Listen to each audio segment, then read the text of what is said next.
All right, it's time, and we've just hit live as well. I think we can start, shall we? Okay, cool. So yes, good day everyone, and welcome to our very special panel discussion, Insight Seekers from Recruitment's Top Influencers. I'm Chavi, Content Manager at Recruit CRM, and I will be your host and moderator for today's session. It's fantastic to see that we already have a lot of people joining us, whether you're tuning in on Zoom, YouTube, or LinkedIn. Just drop a hello in the chat and let us know where you're joining from. We would love to see how far we're reaching today.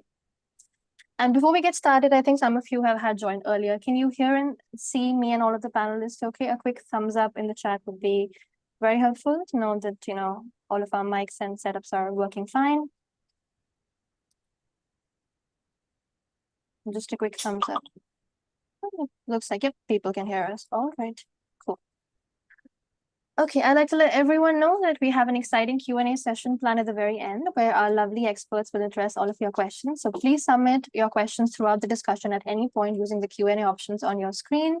If you're joining on LinkedIn or YouTube, you can drop in your questions in the chat and our team will collect all of them and we'll address as many as possible. All right. Okay, now what makes today special is that we're skipping the theory and going straight to what actually works. Today we have four of the biggest names from the recruitment industry. We also have one more, and we really wish he can join soon from the recruitment industry with a combined following of over 740,000 professionals worldwide. They will pull back the curtain on their most effective strategies and day-to-day techniques that drive exceptional numbers. These are actual practical hacks that they use in their own recruitment practices every single day. So all of you are in for quite a treat. And don't go anywhere before we wrap up. We have some incredible giveaways at the very end that you won't want to miss out on. Make sure you stay till the very end to find out what they are and also a chance to win. All right, let's move ahead and meet our incredible panel for the day. First, we have Melissa Grabiner, a force in recruitment and personal branding with over 2 decades of expertise. She's recognized as the #1 HR creator in the US and ranked among LinkedIn's top voices with over 430,000 followers. Next, we have Daryl Clark, an aerospace technical recruitment specialist who has built a thriving community of over 70,000 professionals in just 3 years. Daryl brings a unique global perspective as a British expat living in Florida who has traveled to over 37 countries. Joining us is also Chastity, a candidate experience specialist known for her inspirational approach to recruitment. With expertise in full cycle recruiting, she has consistently met and maintained DEI goals throughout her career. And finally, we have Andrew Lewis, a strategic thinker and innovator in the talent acquisition space who views recruitment through an entrepreneurial lens. His multidisciplinary approach combines relationship building, marketing, sales, and strategy to build exceptional talent brands. We also plan to have Kevin Grunewald with us. We really hope he joins. I'll give a quick introduction for him, in case he joins in later. Kevin is a strategic talent acquisition expert with 8 years of specialized experience and deep expertise in Workday HRIS. Kevin has hired over 525 professionals in the past 4 years across multiple industries, including biopharma, technical engineering, and IT. So we really hope he can join us today. It's very exciting to see so many diverse backgrounds and perspectives with us today. And yeah, with that, we can start the session. Okay, let's start with the big picture. We're all experiencing a talent market that's more complex than ever. Melissa, my very first question is for you. As someone who's been in this industry for over 2 decades, what fundamental shift in recruitment strategy have you seen that's most critical for success today? Yeah, so thank you for the question. And I just want to thank everyone for joining us. We really, really appreciate your time. So regarding this question, when I was thinking about it, the first thing that came to my mind was recruitment as a data-driven function. I've been in recruiting for about 20 years, and I have seen the industry change so much during this time. The old approach back when I started was really a gut feeling and recruiter intuition, which led the process. But I think the new approach now is hiring teams are using actually data and analytics to drive better, faster, and fairer decisions. With the clients that I work with, I use various metrics like time to hire, candidate quality, source of hire, and funnel conversion rates, which is really core to the strategies with the organizations that I consult with.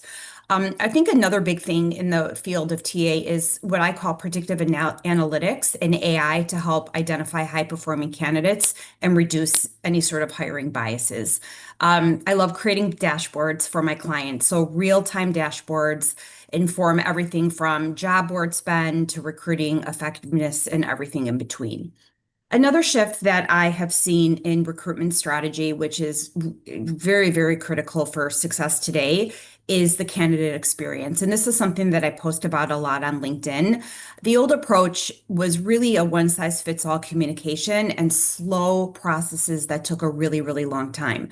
The new approach is, I believe, the best companies that want to win the war for talent treat candidates like customers with personalized, transparent, and frictionless experiences. I think everyone on this call today would agree that we are in a very, very competitive and challenging and dynamic job market. And the companies that are going to win the war for talent are those that truly treat their candidates with white glove service. Also, fast, mobile-friendly application processes. As everyone can attest, we spend so much time on our phones, and the companies that are using the technology for these mobile processes is truly going to come out ahead. And then, of course, thoughtful and timely communication. I think it's really important, and candidates deserve to know where they stand in the process at any point in the process. And then tailored outreach based on interest, past roles, and career goals. I spend a lot of time on LinkedIn searching for candidates for my roles, and I'm always trying to find those candidates that obviously have applicable experience to the roles I'm trying to fill. But I want to hear about what are their career goals? What do they want to be doing in 2 years, 5 years, 10 years down the line? And then I would say those are probably the two most important shifts in recruiting strategy that I have seen myself critical for success today. All right. So my next question was actually supposed to be for Kevin, but I guess everybody here can pitch in. How would you apply data and technology to adapt to these shifts that Melissa has mentioned, and what specific tools or approaches have been game changers for you guys? Anybody can pitch in. Chastity, do you want to pitch in? Yeah, so some tools that have been extremely helpful. I mean, like using LinkedIn Recruiter and being able to have a brand on LinkedIn, I think has been beneficial as well. Helping to connect with people on that personalized level, like Melissa mentioned, has been super helpful when it's come to recruiting for me, because when I'm posting jobs, I have people who reach out, and people who are referring people to me and things like that. So building that community on LinkedIn and having the personal brand has been something that's been super helpful to me.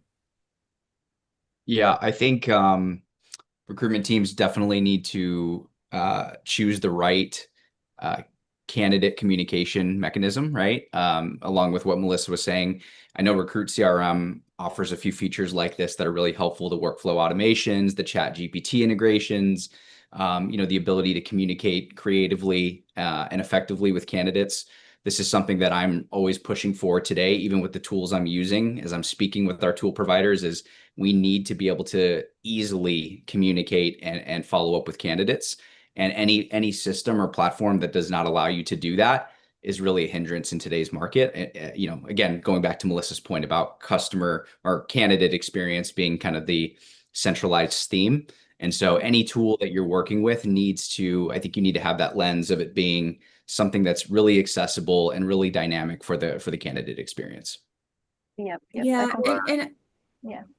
And I would also add, I've used many, many different tools and technology over the last 2 decades that I've been in recruiting. And truly one of the best tools is Recruit CRM. It helps align a better candidate experience. It provides a shorter time to hire, which I know all candidates and recruiters appreciate. And it also provides more trust with our hiring managers. I think working in talent acquisition, it used to be more of a tactical function, and the best recruiters are more strategic advisors. And part of that is building trust and collaboration with their hiring managers.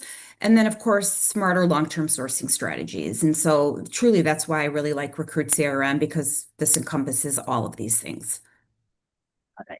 And since we're speaking of candidate experience, Chastity, my next question's for you. You're known for your candidate-centric approach. How do you balance the evolving expectations of candidates with the needs of recruitment agencies, especially when sometimes they might be in conflict?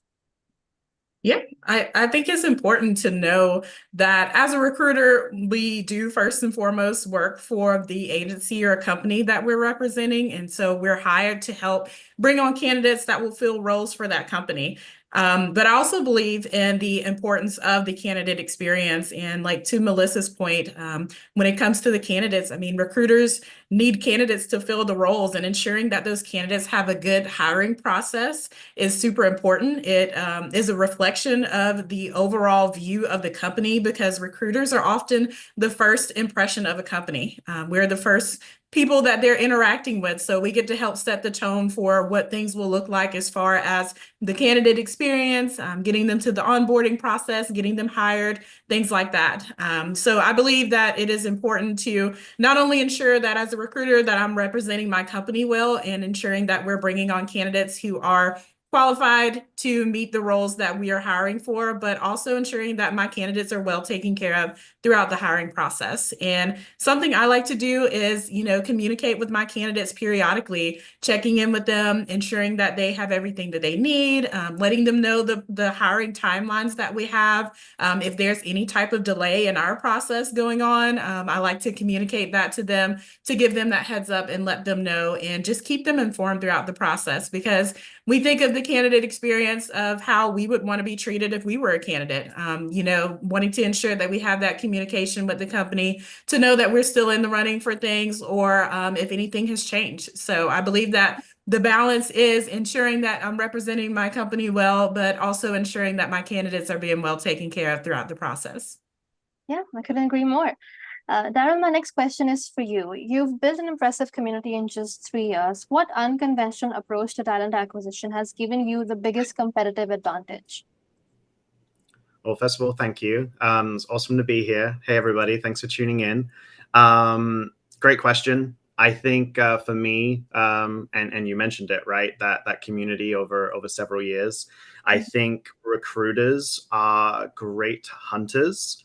And every time that there is a new job that comes across our desk, we grab our bow, we grab our spear, and we head to the river, we head into the forest, and we go hunting. And there's nothing wrong with that. But I think the difference between good and great recruiters is this unconventional habit choice to create inbound flow. And what I mean by that, really, the biggest advantage to me has been building a community over the last few years.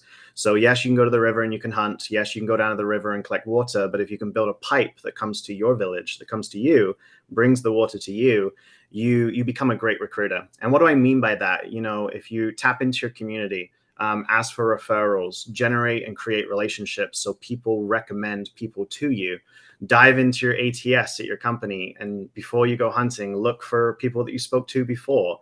Look for those silver medalists, right? And so for me, the biggest advantage is not just being a hunter, but generating and building a community of talent so you don't have to hunt as much.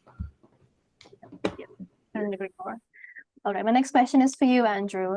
Since we mentioned earlier that you view recruitment through an entrepreneurial lens, how do you apply business strategy principles to recruitment that others might be missing? Yeah, great question. I think there's a few things. I think first and foremost, I like to think about recruitment as a profit center rather than a cost center. Anybody that's worked in recruitment for any period of time, or HR, knows that, most people view that function as, it costs, it doesn't bring in any revenue.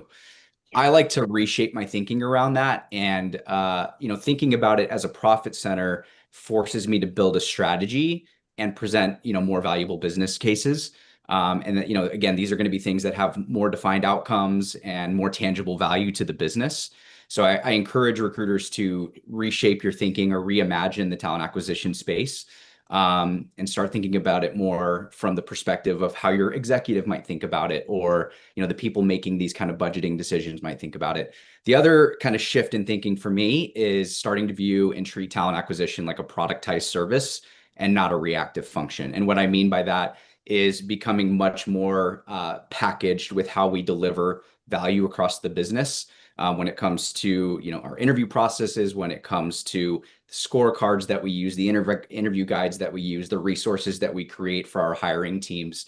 Instead of kind of waiting for things to come to us, I've started to treat talent acquisition much more as a packaged, productized service that we can bring to our hiring teams, and that makes their jobs inherently easier. All right, so yeah, with that, we wrapped up our first segment, and these are already some fantastic insights that we have here. So let's move forward to our next segment. So we promised our audience practical hacks, and that's what we'll deliver.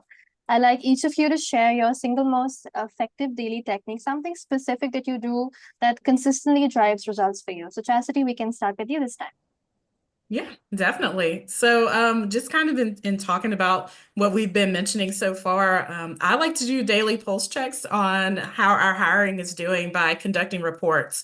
Like Melissa mentioned, we're very much in a data-driven industry. And so I've become quite a lover of getting to look at the data that we're collecting as far as what we have done so far, like where we are in the process, where we started out, and to make sure that we're on pace to reach our goals. And systems like Recruit CRM offer some really great resources when it comes to collecting and analyzing data. It makes it really streamlined as far as the process and pulling the information that you need to make sure that we're on track to meet our hiring goals. So I would really say that, data is a part of my daily process, and it's something that I really enjoy getting to take a look at. That gives us a snapshot of where we are and where we'd like to be.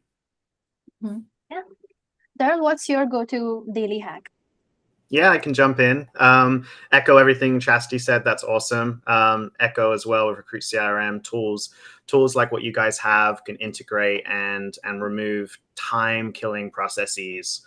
And that's applicable, right? From the very top of the funnel, finding candidates, sourcing, etc., to that final placement. So that's awesome. And that kind of connects to my point. I don't know if it's a hack, but something that I will preach and sing from the rooftops is speed.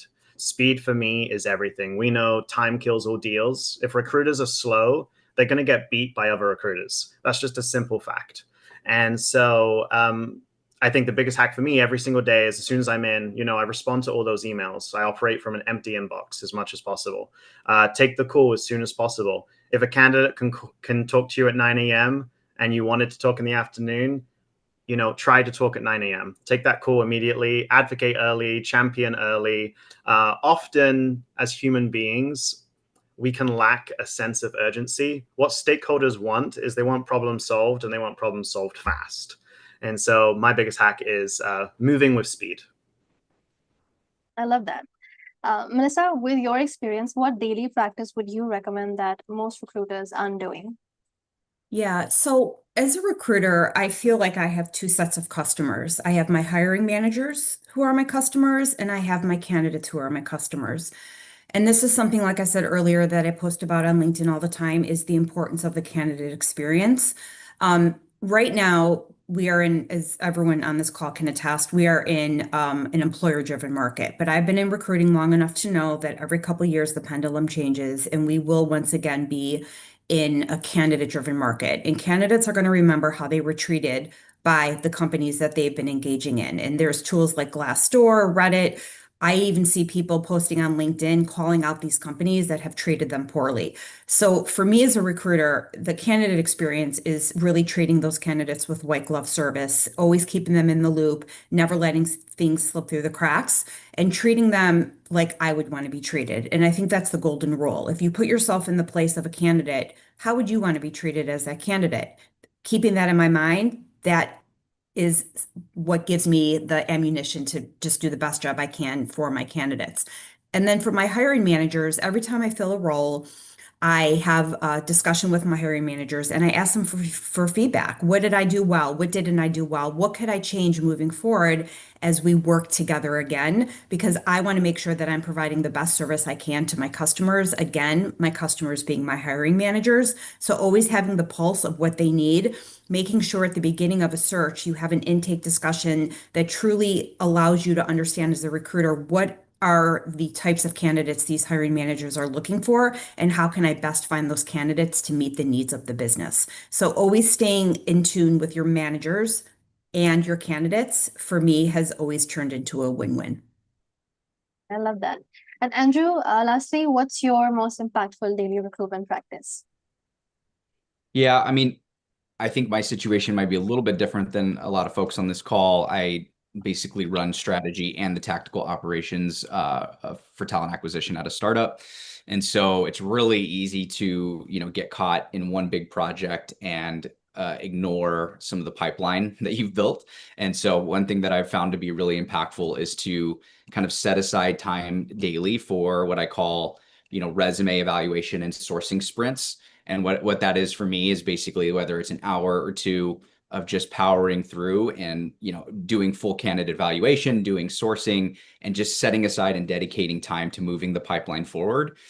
For those of us that have to wear, 3, 4, 5 hats in your role, again, everyone gets caught up in the weeds, and it can be really, really easy to let things slip through the cracks. And so I've really just focused on owning my calendar and putting those blocks of time in my calendar to make sure that I'm moving the pipeline forward, even if I don't have a ton of time to do it every day. Yeah. All right. Well, let me ask you guys a follow-up question. This is for anyone who wants to, jump in. If our audience could implement just one change tomorrow morning to improve their recruitment effectiveness, what would you recommend? If this is for anyone who wants to jump in. I can start and Yeah. buy our panel some time to think. So for me, I think it's really the change in AI and technology that we're seeing getting implemented into the recruitment vertical right now. So looking at your process where there are things that are slowing you down, if note taking is bogging down your team, and you're really slow with the note taking, perhaps an AI tool that can help with the note taking. Scheduling as well. There are, traditionally we've had, recruiting coordinators for that, but perhaps a lot of teams are leaned out now. A lot of teams have taken cuts. A lot of teams don't have a recruitment coordinator. And so that's a pain point for a lot of teams. And so maybe there's a tool or software out there that can help with scheduling. So really, as we're becoming more technologically advanced in the recruitment and HR space, don't fight it. Like, look for places where, you can marry it, and it can help your recruitment process. Yeah. Yeah, Does I anybody else? can chime in. Oops, go ahead, Andrew. Oh, sorry, Chastity. Okay. Just along those lines of what Daryl was saying, I mean, I think, yes, implementing those tools can be really helpful. I do think it's very easy to over-engineer or try to over-engineer the hiring process. There's a lot of really catchy technology out there right now. There's a lot of noise. There's a lot of things, a lot of shiny objects, shall we say. And it's really easy to be like, oh, I can just plug this in here. I can do this here. But really what I found is the most impactful is focusing on small incremental changes and optimization of your hiring process. So if you do bring on a tool, onboard it properly, get the most out of it, make sure your team is fully trained and using it to the most effectiveness that they can before you start to bring in and introduce new ideas and new tools to the team. Again, a lot of times I think recruitment teams, they get really caught up in what they're doing, and it's really exciting for them. But going back to an earlier point, is it really driving more value across the business or to your candidates? And if the answer is no, then you need to take a step back and be like, what are we really doing here? And how do we solve for, kind of those bigger problems across the business? Yeah. Yeah, good follow-up to what Andrew said. I was going to mention about taking a look at your commitment to your candidate experience and doing a pulse check on that, seeing where you are in the process with making sure that candidates are communicated with throughout the process. As Melissa mentioned, we're working for not only the hiring manager, but also wanting to manage our candidate experience also. So doing the self-evaluation and seeing how things are going with that process, I believe is something that we can all take a look at and see if we have any areas of improvements, even doing like a SWOT analysis, your strengths in this area, your weaknesses, any opportunities, and any threats to the communication that you may have. All right, awesome. Melissa, do you have anything to say? Yeah, I would say the employer branding is something I think a lot of companies get right, but a lot of companies get wrong. So building an employer brand that's very strong not only helps companies retain talent, but it helps companies bring in the best talent. So it's about building and promoting a really strong employer brand through social media, company reviews like Glassdoor, authentic employee testimonials. At the end of the day, candidates want to work where employees are happy. And with so much information out there, candidates could dig deep and find what are the employees saying about the company where they're working. And a lot of it starts at the hiring process. I always say, and I truly believe this, that how companies treat their candidates is a direct reflection of the company culture and how they treat their employees. And so the employer branding really almost even starts with the job description and making the job descriptions very indicative of what the role is truly going to be, and talking about their benefits on the job description, talking about the hiring process on the job description. And that's all part of an employer brand. And the companies that get this right and truly care about their employer brand, again, will win the war for talent and will be able to retain their best employees. Yeah. Okay, thank you so much, everyone, for chiming in on that one. Now we have a quick poll for our audience. So for the people watching on Zoom, this poll should pop up on your screens right now. For LinkedIn and YouTube, we're dropping the poll and the options in the chat. You can just copy paste the options you want to select. So yeah, the question is, what aspect of recruitment do you think will change most dramatically in the next 2 years? We have options like the role of AI and automation, candidate evaluation methods, employment models, employer branding, like Melissa just mentioned, skill-based versus degree-based hiring. And also, if there's anything else on your mind, you can just select the last option and drop in your thoughts in the comments or in the chat. So yeah, we'll leave this poll open for about 20 seconds. Yeah, we can see people selecting options live.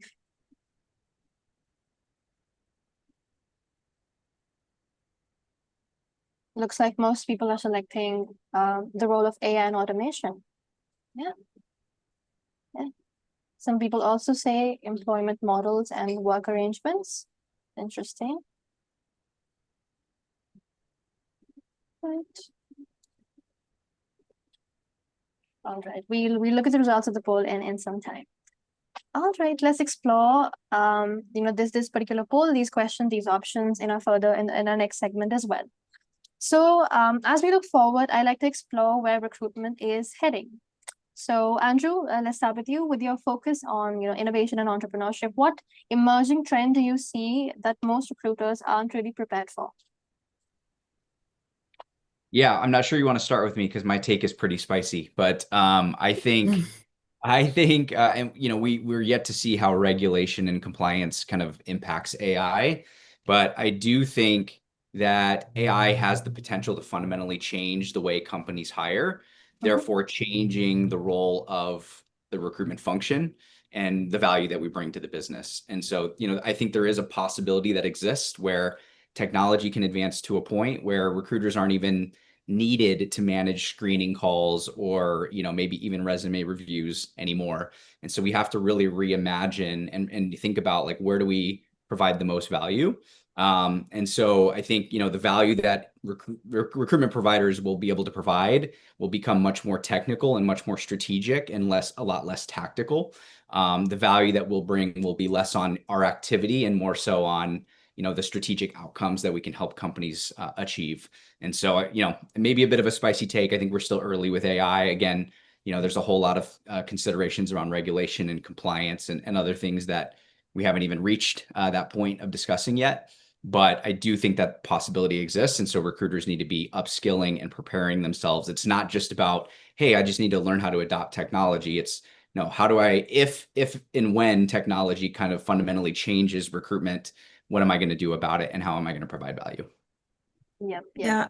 Just to piggyback off, that was so beautifully said. Perfectly said. I absolutely agree with you. It's interesting. When I started in recruiting many, many years ago, there was no such thing as AI. There were no such thing really as applicant tracking systems. And I remember back in the day, companies had to decide, do I post my jobs on monster.com or do I post my jobs on careerbuilder.com? Or maybe we'll throw in hotjobs.com, which isn't even existing anymore. It's so interesting to me to think about the evolution of talent acquisition over the years. And we are in such a dynamic time for recruiters. I see a lot of noise on LinkedIn where recruiters are writing posts about they fear that their jobs will go away because of AI. I believe that companies are always going to need recruiters. I think the recruiters that are able to adapt to the technology and understand and use the technology efficiently and effectively, those are the recruiters that are going to win. That's completely true. And I think the results of the poll also, completely reflect on what you guys just said. Most people selected AI and automation. So yes, completely agree. That's going to have a huge impact. And it's all about adaptation. All right. Cool. Melissa, as someone constantly at the forefront of the industry in recruitment, what skills should recruiters be developing now to stay relevant in the next 3 to 5 years? Yeah, so I think the first thing is data literacy and talent analytics. Hiring in a lot of companies is becoming a numbers game. So it's about tracking your funnel metrics, analyzing candidate pipelines, reporting the return of investment, and any of the processes or technologies that a company is using. Being able to interpret recruiting dashboards, being able to generate recruitment dashboards, and using data to make informed decisions. So in other words, if my data is showing me that the vast majority of my candidates that we hire are coming from LinkedIn Recruiter, well, then maybe we need to invest more time and money and effort into LinkedIn Recruiter. If we have very low employer referral rates, maybe we want to increase that employer referral and give the employees more money as a bigger incentive to actually refer people that they know. But again, it's using that data, diving deep, dissecting the data to make broader, more strategic decisions. And then also, a lot of companies, depending on the size, have people analytics teams and HR analytics teams. And I think there's a strong alignment between talent acquisition and people analytics. And it's working closely for the people analytics teams to really build out the dashboards and help us analyze the data in terms of what's working and what's not. Some of the tools that I could think of off the top of my head are, of course, LinkedIn Recruiter is a big one. There's a lot of Google Analytics as well. So I think that's going to be absolutely paramount as we go ahead and continue to embark on this journey. And the other thing I would say is, again, I know we've talked about AI, but I do believe that AI is really going to be taking center stage as it relates to talent acquisition. As we see right now, it's transforming pretty much every stage of recruiting, from sourcing to screening to onboarding. So it's working with tools that help to develop automation. It's understanding how AI works, even in candidate matching. And then, of course, we want to get rid of any sort of biases within the algorithms. So in other words, do companies use ChatGPT for writing job descriptions? There are AI tools for screening resumes. And there are also CRM tools for nurturing passive talent, which I absolutely believe is so important. And then the last thing I would say in terms of the skills recruiters should be developing to stay relevant is, again, I know I talked about this a couple times, but it's the candidate experience and relationship building. I think the best talent, the really strong candidates, they expect personalized high-touch engagement, even in this world of automation that we lived in. So it's having empathy for our candidates. It's treating them the way we would want to be treated. It's providing timely updates. It's active listening to them. And even like the candidate journey mapping. So one of the things that I did for one of my clients recently was I created this journey map of the candidate life cycle. And we took everything from what do our job descriptions say to how they actually get into their seat on day one and everything in between. So I think that the recruiters that understand what candidate journey mapping is and looking at the touch points of every part of the process for, again, from all the way from a job description to day one of hire and everything in between, I think those are the skills that recruiters are really going to need to master. And then building long-term communities, long-term relationships with candidates, not just these one-off interactions. There's a lot of candidates I speak with regarding the roles I'm looking to fill that aren't necessarily a great match for that particular job. But if I know that we're going to be hiring a different role, let's say in the 3-4 months down the line, because I've had those proactive strategic discussions with my hiring managers and the business leaders, it's keeping those candidates warm and keeping them remembered in your mind that when I have another position that might be a better fit, let's tap into those people that we've already spoken with. So it's nurturing and really caring about the candidates, because again, a candidate might not be a great role for a great fit for a role you have now, but that certainly doesn't mean they won't be a great fit for another role you have in the future. Yep, I definitely agree, especially the last part about the nurturing and the building of the candidate pipeline. Daryl, my next question is for you. Are you seeing any international recruitment trends that might soon impact the US market that we should prepare for? Yeah, big question. I think the last few years have been wild. I know you hear that a lot from everybody, right? Since 2020, we had the global pandemic, and just I think even Since then, we have had a lot of issues on the global stage. We've had political unrest, we've had war, and we still do have war, unfortunately. A lot of companies in the US perhaps, do not sit on the global stage, but they're still impacted by it. They still are impacted by, imports and export rules and laws, regulation, compliance, recently the US tariffs that we had, everything, no matter how big your company is, it's going to be impacted by the global stage. So on a macroeconomic scale, we've experienced a big slowdown since kind of COVID.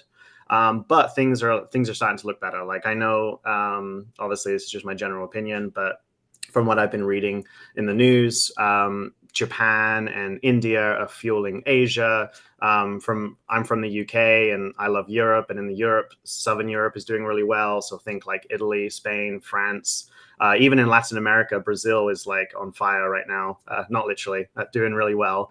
And so things are starting to heat up. And so that's a good sign. That's a good sign for the US market. Now, as far as recruitment trends, I think we just have to stay. And I know we've been spitballing and talking a lot about AI here, but there's a reason for that. A lot of these countries and a lot of these successful companies, I can think of several in India and France, who really are jumping all over AI. And so I think from a US standpoint, we just need to Andrew's point earlier, adopting technology and adopting AI is a must, but doing it the right way is important. Don't just take a tool or a software because it's the latest hot thing. Really strategically think, how is this going to help our company? To Melissa's point, how is this going to help the candidate experience? How is this going to remove bottlenecks? How is this going to solve problems and make us more money?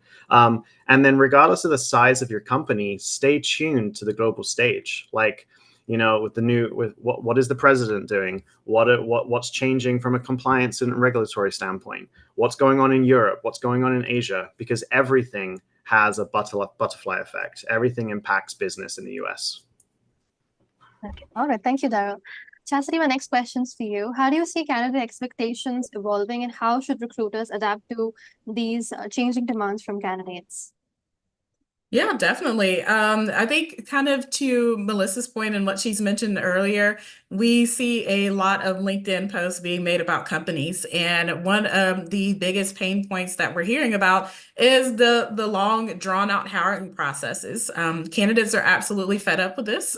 And, it makes them feel that not only is their time not valuable, but also the talents that they're presenting to companies, they aren't seeing as being valued, as the processes are taking longer times, and in some cases for certain companies. So it is important, that we do communicate with our candidates throughout the process. Something that my company has recently implemented, and something that I'm in charge of as far as my goals that I set with my hiring manager and myself, is taking a look at how long our candidates are staying in a certain stage. We're trying to, cut down our average times for that and ensure that candidates are flowing more freely through the process and being able to be moved along in a more timely manner, because that is something that, we're really focused on as our candidate experience. So giving candidates those possible timelines to help set their expectations in advance. And if there are any hiccups in the process, or even like recently having the holiday that we had, and, ensuring candidates that, hey, there could be things that are thrown off by at least like a 24-hour process period due to the holiday that we just had. So just keeping candidates informed throughout the process, I think, is super important. And remembering that if we were in their shoes, how we would want to be treated, because that is truly something that carries on as well, because a lot of our referrals and people that we end up recruiting do come from word of mouth. People talk and they communicate with one another. If they've been in the process at any one point, then, they're talking to people who are interested in the company as well, and letting them know what their experience is like. So just ensuring that our candidates are informed throughout the process, and looking at how long we're keeping candidates in any certain stage, and keeping an eye on things like that to make sure that we're monitoring how our candidates are flowing through our hiring processes. All right, wonderful. Also, I'm curious, is there a trend or prediction that any of you strongly disagree with? And this is, quick thoughts from anyone who wants to jump in. I can jump. Not so much what has been said today. For the most part, I agree with the panelists. One that is a popular trend is that technology is going to replace the human, right? Or AI is going to replace the recruiter. That's one that you'll see us push back on a lot. These tools and software and programs that you see out there will empower hiring teams, but they will not replace the human. We're not going to have recruitment kiosks where you walk up and you get your job. That's not gonna happen.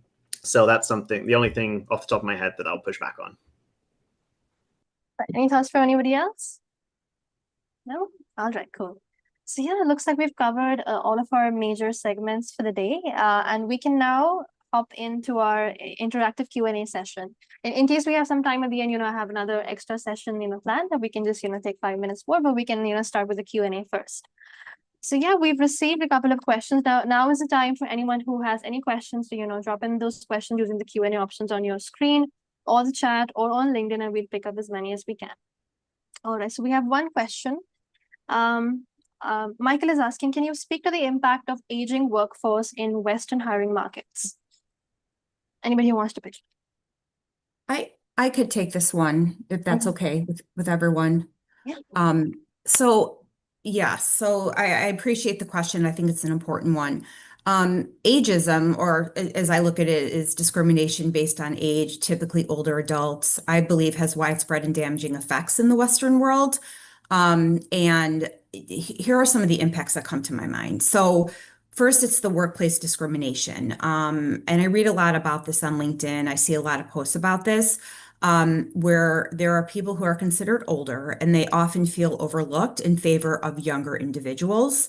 I've also seen posts where people say that they feel they've been passed over for leadership roles, and these people tend to be probably in the 40 and above range. And I've also seen posts of people that say they were laid off. They felt in the first wave, knowing the company's going to have some, additional waves.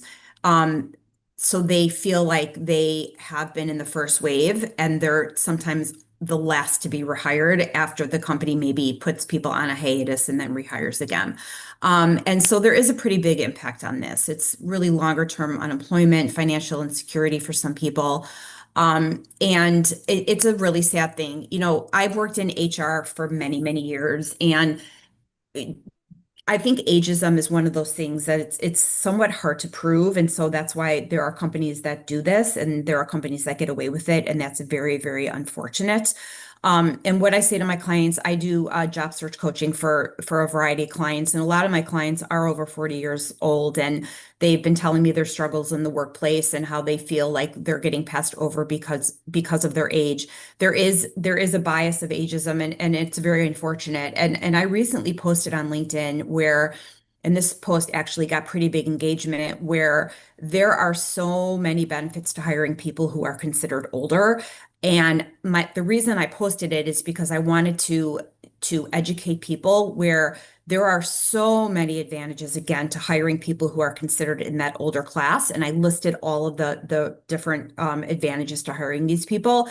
And my thought when I posted it is that if this changes the bias or the mind of even one person who makes hiring decisions, then my post was worth it, because some of the best people that I've ever hired through the years were considered older, but these people bring a sense of experience, a sense of maturity that sometimes you don't get from, even people that are starting out in their careers.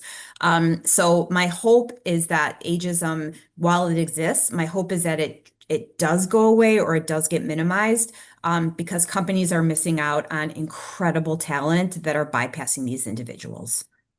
Yep. I couldn't agree more. Does anybody else want to pitch in on this? Yeah. I'll just add that I think that one of the long-term effects of, discriminatory hiring like this is it really stifles workplace growth. And, I think one of the strengths of healthy company culture is having diverse perspectives and experiences. And this, I guess this example can be used across the board for any kind of discrimination in hiring. But, specifically, you're not giving those that are earlier in their career an opportunity to learn and mentor under more experienced people. those that come from, different times and different eras, and have found success in different ways of working. Like there's a lot of value that they can bring from having a broader perspective. And so I think ultimately we're shooting ourselves in the foot, as far as growing companies and creating really healthy work cultures when we, discriminate in hiring. And again, that includes, bringing in people that are more seasoned or experienced. Okay. We have another question. Yeah. Yes, Daryl. Sorry.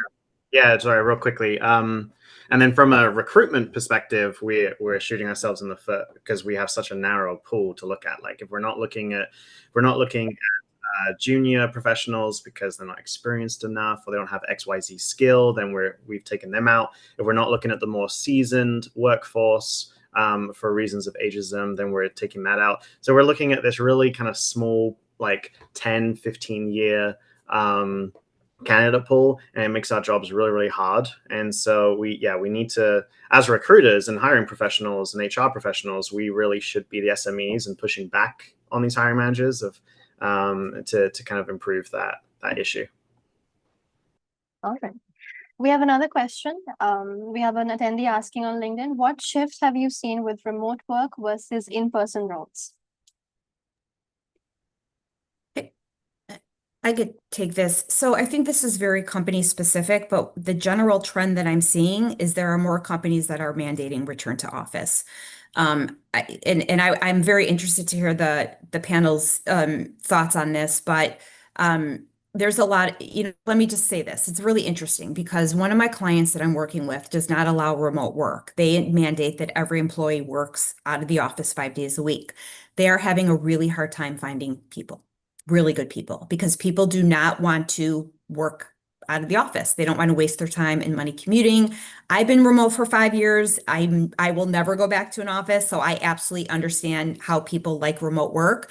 But what I always say to the CEO is unless you change your practice, you're not going to be able to hire the best out there because the really, really strong candidates want flexibility. Flexibility matters, and employees have a voice, and it's loud and clear. Flexibility matters. Yeah. I do To agree. piggyback off of that. Oops. Go ahead, Chastity. Go ahead.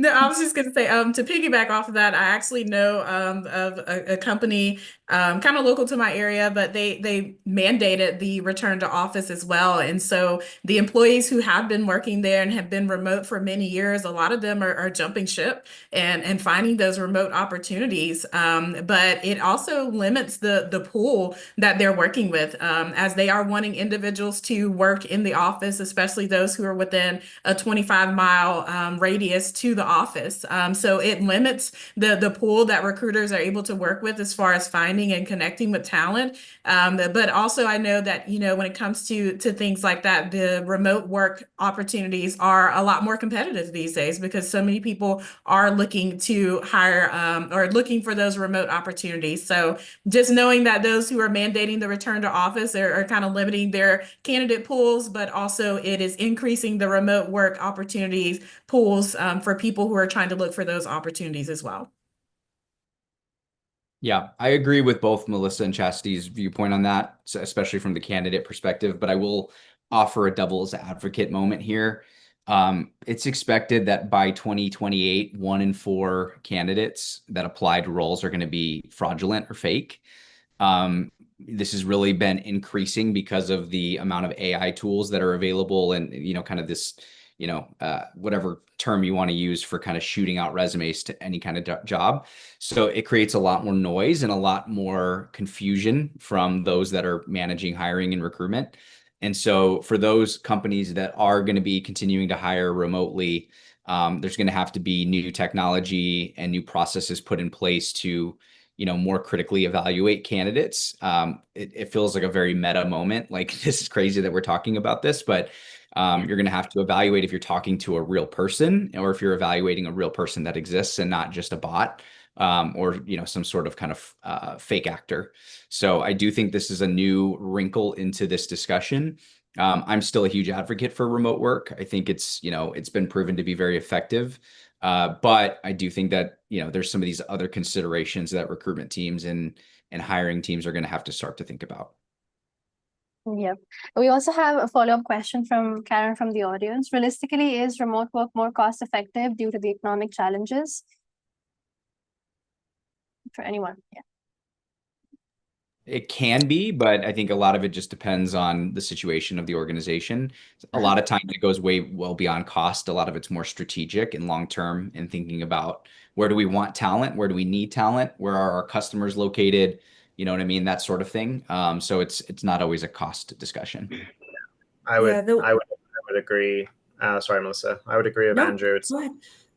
I'd agree with Andrew. It's never, at least in my experience, it's never utilized as a cost saving strategy. It's not, oh, let's send everybody home because we'll save money. That's not the reason why companies do it. So, long story short, to your question, no, it's not a cost effective strategy. Okay, cool. We have another question. We have Adendi asking, how can we ensure fairness and transparency in AI-driven recruiting systems while still leveraging their efficiency for large-scale hiring? Anyone wants to mention? That's the $1 million question.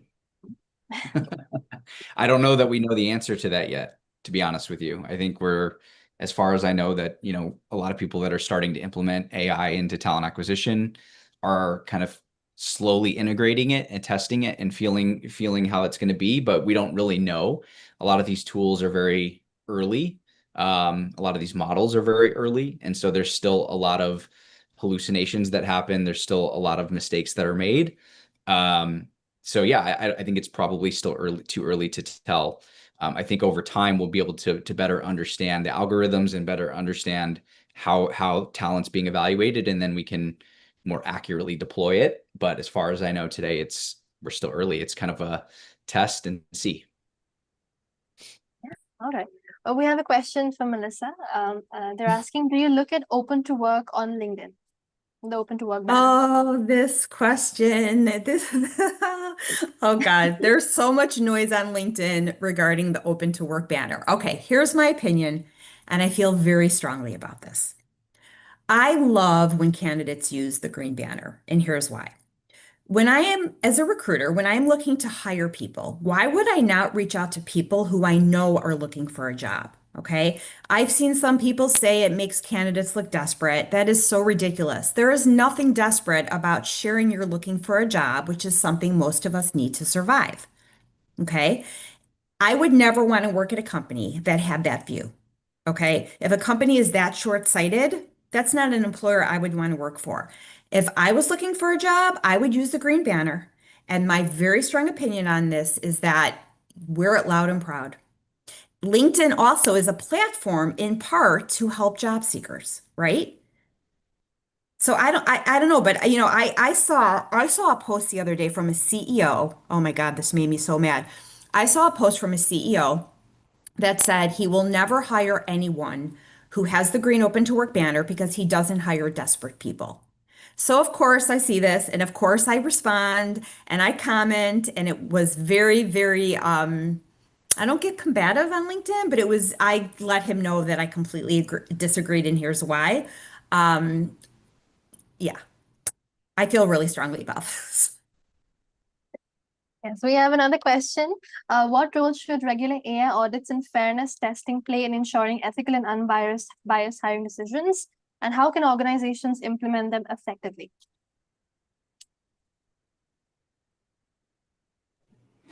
Could you read that one? Could you read that one again, please? Yes. So they're asking, what role should regular AI audits and fairness testing play in ensuring ethical and unbiased hiring decisions? And how can organizations implement them effectively? So I'll just take a quick stab at this. Some of you may have seen in the news that Workday was recently sued by a gentleman who was considered older because he felt the system was automatically disqualifying him because of his age. And I think this lawsuit is going to spider out and is going to have a very, very long-term effect. And I think a lot of companies now are scrambling, figuring out how do we deal with this, right? And so I'm very interested in this case. I think a lot of it, and I'd love to hear the panel's thoughts on this, I don't think it's necessarily a Workday issue. I think it's how the companies who are using Workday are configuring the Workday system for their processes. But I do think that this lawsuit is going to have very, very long-term implications. Yeah, I think this is, I posted about this the other day. I think this is kind of a checkpoint in the AI ethics discussion. We had a lawsuit that happened, back in 2019, I think it was in 2022 with HireVue and their face recognition software. And that was kind of the first wave of like people really trying to implement AI, and it led to legal action. This is kind of that second wave. There was also the situation with Amazon ditching its machine learning model because it was only hiring one type of person, right, for their engineering roles. So I think these are big moments of reckoning, and I think they're really big use cases and examples of what can go wrong if you don't implement AI the right way. So I do think AI audits need to be happening. If you're implementing tools, you need to be regularly evaluating them, probably at least on a quarterly basis, if not monthly. But again, I think, I'll go back to my earlier point. I think, we're so early with this technology that if you're going to be testing it out and trying it out, you need to be prepared that there might be some bumps in the road, and there might be some issues that you have to work through. Yep.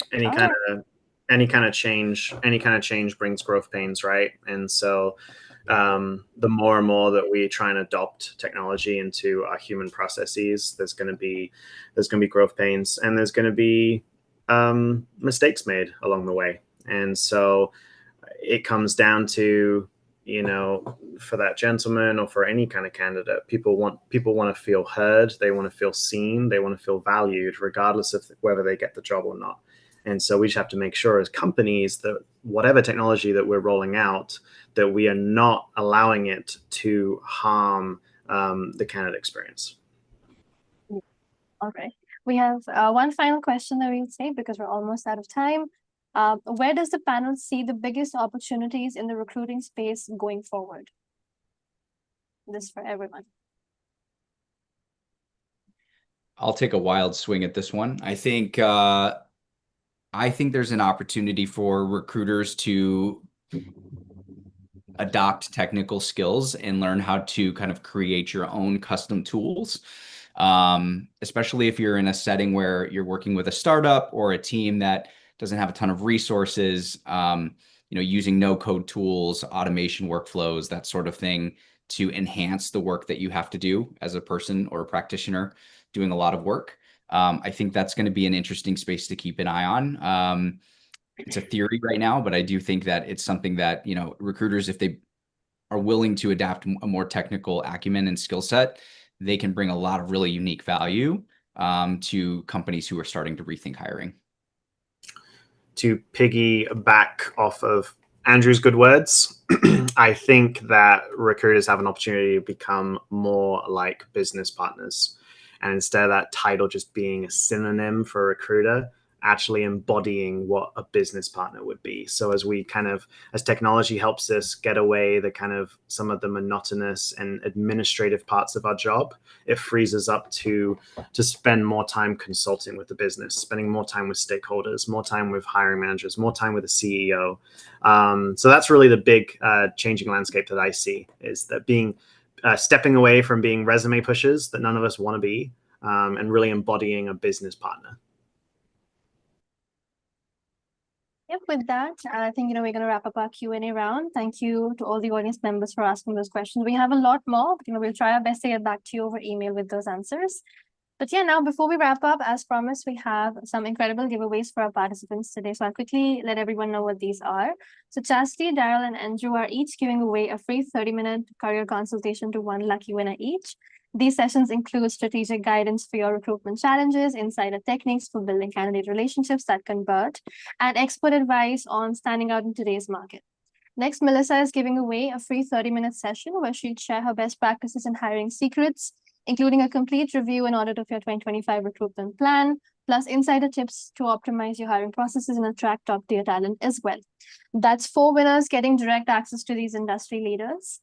Winners will be notified via email and announced on Recruit CRM's LinkedIn company page on June 2nd at 10 a.m. Pacific time. So watch your inbox and your feed, if you're the winners. But yeah, that's it. Okay. We're coming to the end of the session together, and What an incredible time this has been. I want to sincerely thank each of our amazing panelists for sharing their insights and experiences and all of these practical strategies that I'm sure everybody here can take away something from what you said. Let's do a lightning round of final thoughts. One key takeaway you want everyone to remember for the year and the times ahead. In one sentence, what's your parting advice? One by one, we can go. Maybe we can start with Chastity. Yeah, my parting advice would be the candidate experience matters. And that is going to be something that will continue to be carried moving forward. So yeah, candidate experience matters. Melissa? Exactly. I mean, Chastity said it perfectly. Candidate experience is everything, and the companies that get this right will win the war for talent. Thanks everyone for coming today. My final piece of advice would be don't fight the wave of technology and AI that is coming and is already here. You're not gonna lose your jobs. Just figure out how, work with your companies to adopt them in the best way for the candidate experience. Okay, And my advice to recruitment professionals, I know it's been a challenging few years, but just always remember that what we do has to come down to providing value to the company that we support or the companies that we support. And so it might look different, titles might change, technology, processes, workflows might change, but at the end of the day, what we always need to be trying to solve for is helping companies hire better, whatever that looks like, and providing value to those who, hiring can be very, very challenging and very difficult and time consuming. So always stay close to that value of how do I help my company do better in this area? And you'll succeed if you're always asking that question. All right, thank you so much, everyone. I was gonna paste some links in the chat, but it's not letting me. I don't know why, but I'm assuming we've dropped these links on LinkedIn. So yeah, thank you so much for those closing remarks, and a huge thank you to our audience for your engagement and those excellent questions. If you found value in today's session, we encourage you to share your feedback and spread the word about this event on social media. For those interested in learning more about Recruit CRM, how it can help streamline your recruitment processes, you can visit our website. You can even book a free demo, or maybe sign up for a no commitment, unlimited free trial. And also don't forget to connect with all of our panelists here, and all of the speakers on LinkedIn. Their profile link should be in the chat on LinkedIn. I'm trying to drop it here. Let me see if I can. But yes. All right. So we're also excited to continue these conversations with all of you on our social media platforms. So we're on all of the platforms you can think of. So do follow us for the latest updates and resources and information about the future events. And finally, for a weekly discussion on all things recruitment, technology, and AI, we definitely check out Recruit CRM exclusives and our blog. And if you're interested, you can also subscribe to our newsletter. So all of these links, yep, they're slowly being dropped in the chat. All right, that's it. Thank you everyone for joining. Thank you again, all of you guys, for being here with us today. And yeah, that's it. That brings us to the end of the session, and we will see you guys at the next event. Thank you, Thanks, everybody. Thank you, everyone. Bye. Bye-bye. Thank you. We'll leave the session open for a few minutes for everyone to engage with, all the links in the chat. But yeah, we all can drop off. Yeah. All right. Thank you, guys. Bye, guys.